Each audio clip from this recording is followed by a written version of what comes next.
दिवाली का त्योहार अब करीब है। दिवाली को देवी लक्ष्मी का त्योहार भी माना जाता है और इसीलिए इस दिन मां लक्ष्मी की पूजा की जाती है। रुपए, पैसे और समृद्धि को लक्ष्मी का रूप माना जाता है। आपने इस लक्ष्मी यानी पैसे के कई रूप देखे होंगे अभी तक, जैसे भारतीय रुपए, अमेरिकी डॉलर्स, ब्रिटिश पाउंड, जापानी येन और यूरोप का यूरो। ये तमाम करेंसीज लक्ष्मी का ही रूप है। इनमें से ज्यादातर करेंसीज कागज से बनी होती हैं, जिन्हें आप अपनी आंखों से देख सकते हैं, अपनी जेब में रख सकते हैं और इन्हें छूकर महसूस भी कर सकते हैं। आप जिस भी देश में जाते हैं, आपको उसी देश की करेंसी इस्तेमाल करनी पड़ती है। लेकिन क्या आपने ऐसी करेंसी के बारे में सुना है जो किसी को दिखाई नहीं देती, लेकिन फिर भी वो दुनिया की सबसे मूल्यवान करेंसी बन गई है? हम बिटकॉइन की बात कर रहे हैं। ये एक प्रकार की डिजिटल करेंसी है। अगर इंटरनेट एक देश होता तो शायद बिटकॉइन इंटरनेट की राष्ट्रीय करेंसी होती। हो सकता है कि बिटकॉइन के बारे में आप में से बहुत सारे लोगों ने नहीं सुना होगा, और जिन्होंने सुना भी होगा उनमें से भी बहुत सारे लोग ये नहीं जानते होंगे कि ये कैसे काम करती है, बिटकॉइन होता क्या है। इसलिए आज हमने तय किया है कि हम दुनिया की सबसे मूल्यवान करेंसी का विश्लेषण आपके लिए करेंगे, क्योंकि इस करेंसी के एक सिक्के की कीमत आज की तारीख में करीब 45,000 रुपए है। यह अलग बात है कि यह सिक्का किसी को दिखाई नहीं देता, क्योंकि यह एक तरह का डिजिटल सिक्का है। आज हमने इस खबर के विश्लेषण का फैसला इसलिए भी किया है क्योंकि दुनिया में पहली बार बिटकॉइन के रूप में हुए लेन देन को एक भारतीय एजेंसी फ्रीज करने की तैयारी कर रही है। बिटकॉइंस का इस्तेमाल करके ड्रग तस्करों ने पैसे का लेन देन शुरू कर दिया है और अब इस लेन देन की रकम में से करीब 500 बिटकॉइंस को फ्रीज करने की तैयारी भारत के नारकोटिक्स कंट्रोल ब्यूरो ने कर ली है। हम आपको बता दें कि एक बिटकॉइन की आज की कीमत 45,000 रुपए है। इस हिसाब से जब्त की जाने वाली रकम होगी करीब 2 करोड़ 25 लाख रुपए। आप ये जानना चाह रहे होंगे कि आखिर ये बिटकॉइन है क्या, ये कैसे काम करता है और क्यों दुनिया भर के लोग बिटकॉइंस खरीदना चाहते हैं। हम इन सभी सवालों के जवाब आज आपको देंगे। बिटकॉइन दुनिया की पहली डिसेंट्रलाइज्ड क्रिप्टो करेंसी है जो खास तौर पर डिजिटल दुनिया के लिए बनाई गई है। बिटकॉइन का इस्तेमाल पूरी दुनिया में कभी भी और कहीं भी किया जा सकता है। बिटकॉइन के जरिए कोई भी व्यक्ति दुनिया में किसी भी दूसरे व्यक्ति को रकम भेज सकता है, पैसा भेज सकता है। और सबसे बड़ी बात यह है कि इसके लिए किसी बैंक या थर्ड पार्टी एजेंसी की मदद नहीं लेनी पड़ती। यानी आप जो भी पैसा किसी को भेजना चाहते हैं, उस पैसे को सीधे अपने बिटकॉइन वॉलेट से दूसरे व्यक्ति के बिटकॉइन वॉलेट में ट्रांसफर कर सकते हैं। इस तरह से पैसा ट्रांसफर करने पर आपको सिर्फ 2.5 सेंट यानी करीब 1 रुपए 67 पैसे की फीस देनी होती है, जो कि बहुत ही कम है, मामूली है। दुनिया भर में इस वक्त लाखों लोग साधारण करेंसी की जगह बिटकॉइन का इस्तेमाल कर रहे हैं। अभी दुनिया में पैसों के कानूनी लेन देन के लिए बैंक्स का इस्तेमाल करना पड़ता है। यहां तक कि किसी देश में कितनी करेंसी का सर्कुलेशन होगा, ये भी बैंक और वहां की सरकारें तय करती हैं। लेकिन बिटकॉइन एक ऐसी व्यवस्था है जिस पर किसी एजेंसी, बैंक या सरकार का नियंत्रण नहीं है।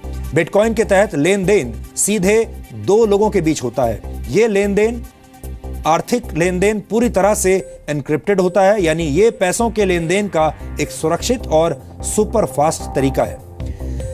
लेकिन इस आर्थिक लेन देन की प्रक्रिया में आपके वॉलेट में नोट्स नहीं आते, करेंसी नहीं आती, बल्कि कुछ डिजिटल कोड्स आते हैं और यही कोड्स आप तक पहुंची हुई रकम होती है। अब आपको बताते हैं कि बिटकॉइन की अर्थव्यवस्था कैसे काम करती है। 5 वर्ष पहले तक एक बिटकॉइन सिर्फ 6 रुपए का था, लेकिन आज एक बिटकॉइन 45,000 रुपए का हो गया है। बिटकॉइन की शुरुआत आज से 7 वर्ष पहले 3 जनवरी 2009 को सतोशी नाकामोतो नाम के एक प्रोग्रामर ने की थी। लेकिन हम आपको बता दें कि सतोशी नाकामोतो कौन है, ये आज तक किसी को नहीं पता। हालांकि अलग अलग वक्त पर अलग अलग लोग सतोशी नाकामोतो होने का दावा करते रहे हैं, लेकिन बिटकॉइन के असली जनक के बारे में अभी भी किसी के पास कोई पुख्ता जानकारी नहीं है। सतोशी नाकामोतो ने जब बिटकॉइन की शुरुआत की थी, तब उनका मकसद इसे करेंसी में बदलना नहीं था, बल्कि ऐसा सिर्फ ये साबित करने के लिए किया गया था कि बिना किसी थर्ड पार्टी की मदद के भी आर्थिक लेन देन किया जा सकता है, यानी ये सीधे 2 लोगों के बीच भी संभव है। 22 मई 2010 को पहली बार एक पिज्जा के बदले 10,000 बिटकॉइन देने की पेशकश की गई थी। यानी तब एक बिटकॉइन की कीमत सिर्फ 10 सेंट थी या 10 सेंट से भी कम थी। लेकिन आज बिटकॉइन की कीमत कई हजार गुना बढ़ चुकी है। बिटकॉइन के प्रचलन में आने के बाद ज्यादा से ज्यादा लोग अब इसे खरीदने की कोशिश करने लगे हैं और बिटकॉइन की कीमत लगातार बढ़ती जा रही है।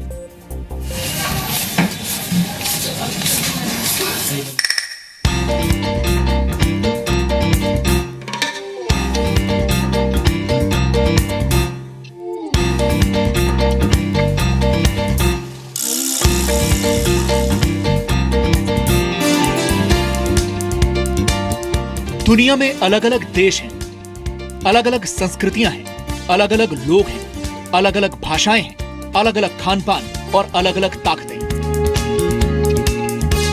लेकिन पूरी दुनिया में एक चीज ऐसी है जो आपस में सबको जोड़ती है और वो चीज है पैसा।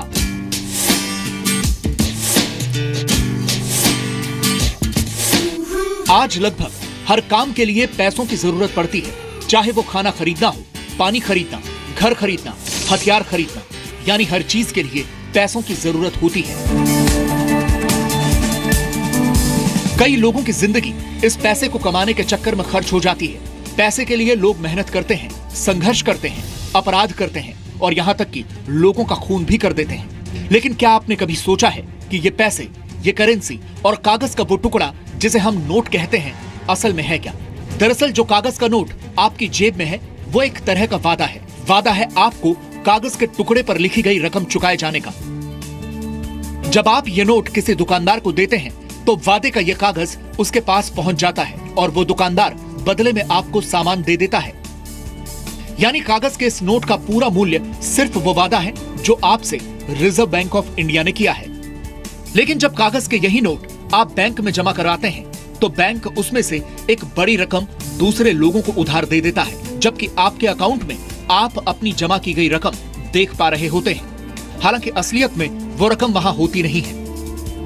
उधार लेने वाला व्यक्ति उसी पैसे से सामान खरीदता है और वो पैसा एक बार फिर बैंक में पहुंचता है।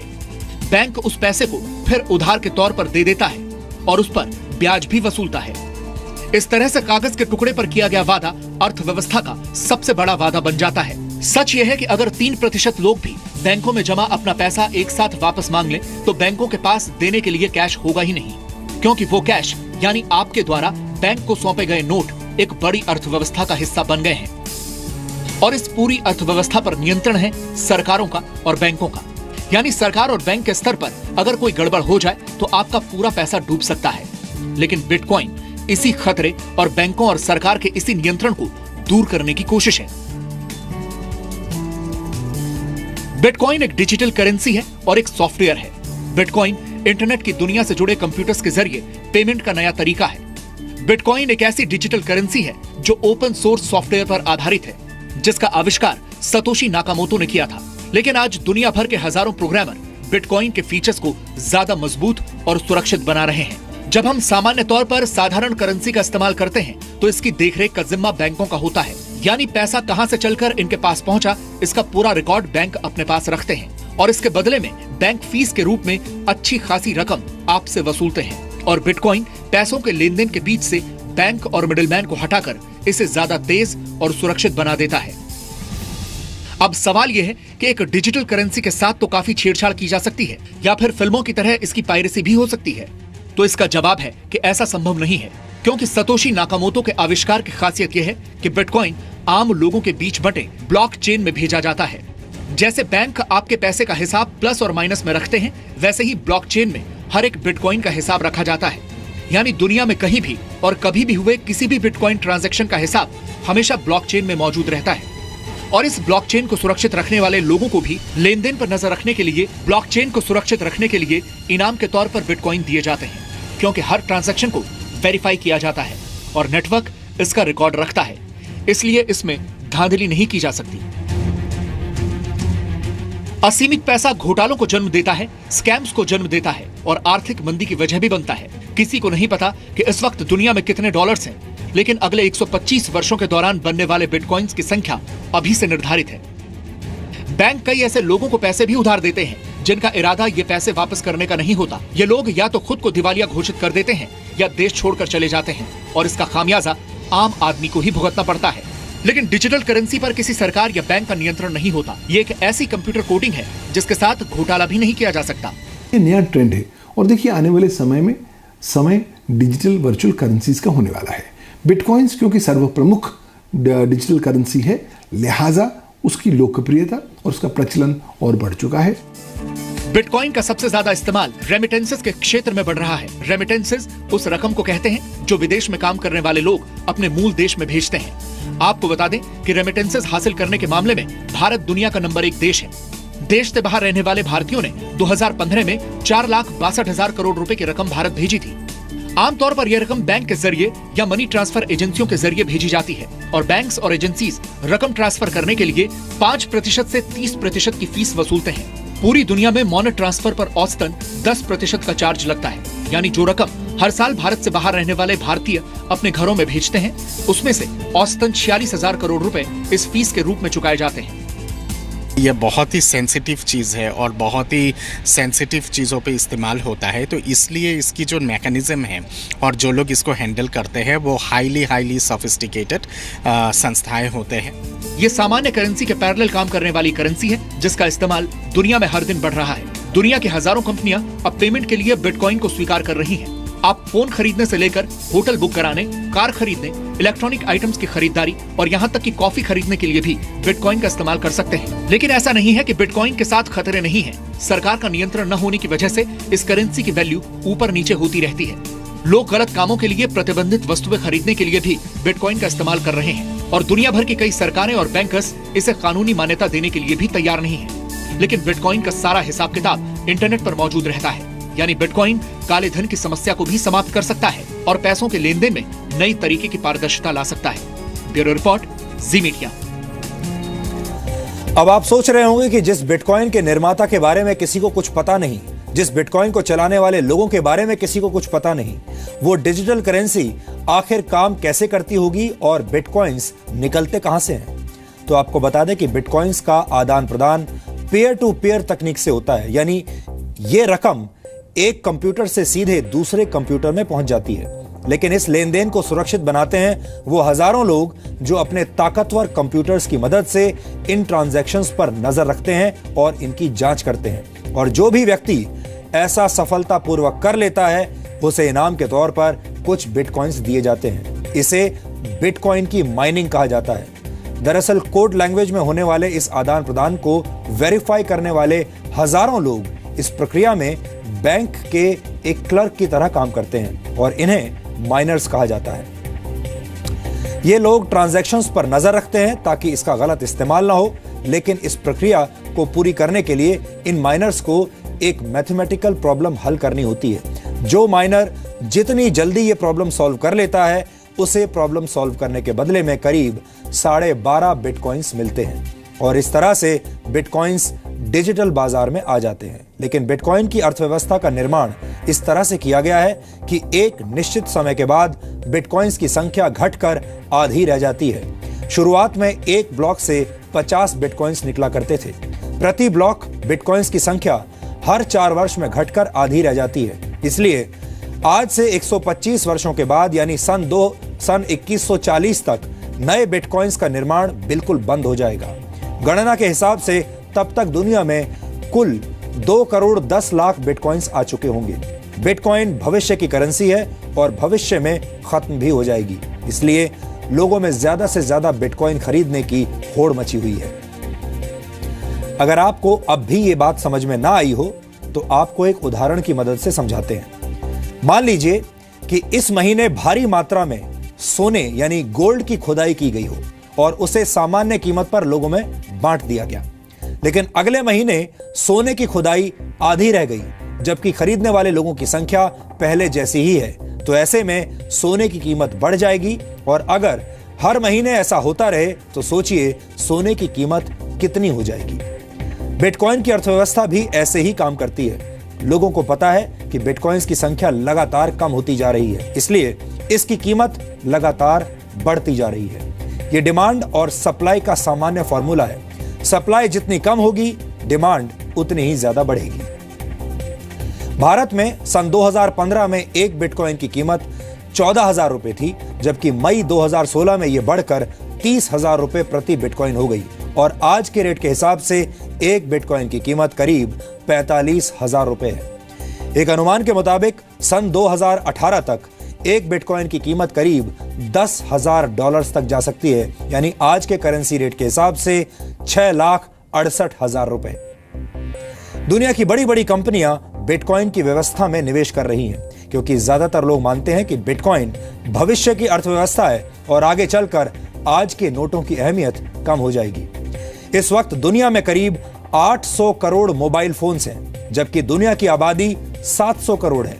इसके उलट अभी भी दुनिया में 200 करोड़ लोग ऐसे हैं जिनके पास कोई बैंक अकाउंट नहीं है, यानी वो सभी लोग जिनके पास मोबाइल फोन्स हैं अगर बिटकॉइन का इस्तेमाल करने लगे तो ये दुनिया की सबसे बड़ी बैंकिंग प्रणाली बन जाएगी, और वो भी एक ऐसी बैंकिंग प्रणाली जिसमें किसी भी सरकार या किसी वित्तीय संस्थान का दखल नहीं होगा। वित्तीय लेन देन का सुरक्षित, तेज और आधुनिक तरीका होने के बावजूद बिटकॉइन के अपने कई खतरे हैं और वो भी आज हम आपको बताएंगे।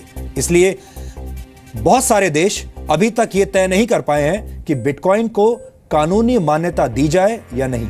इसके अलावा एनक्रिप्टेड होने की वजह से ड्रग्स और हथियारों की तस्करी करने वाले माफिया और दूसरे आपराधिक तत्व भी वित्तीय लेन देन के लिए बिटकॉइंस का इस्तेमाल कर रहे हैं, जो कि खतरनाक है। बिटकॉइंस का बढ़ता इस्तेमाल देखकर कहा जा सकता है कि आने वाले कुछ वर्षों में दिवाली की शाम को होने वाली लक्ष्मी पूजन का तरीका भी हो सकता है बदल जाए, और तब शायद लोग अपने कंप्यूटर्स और मोबाइल फोन्स पर बिटकॉइन के वॉलपेपर्स लगाकर उसकी पूजा करने लगे।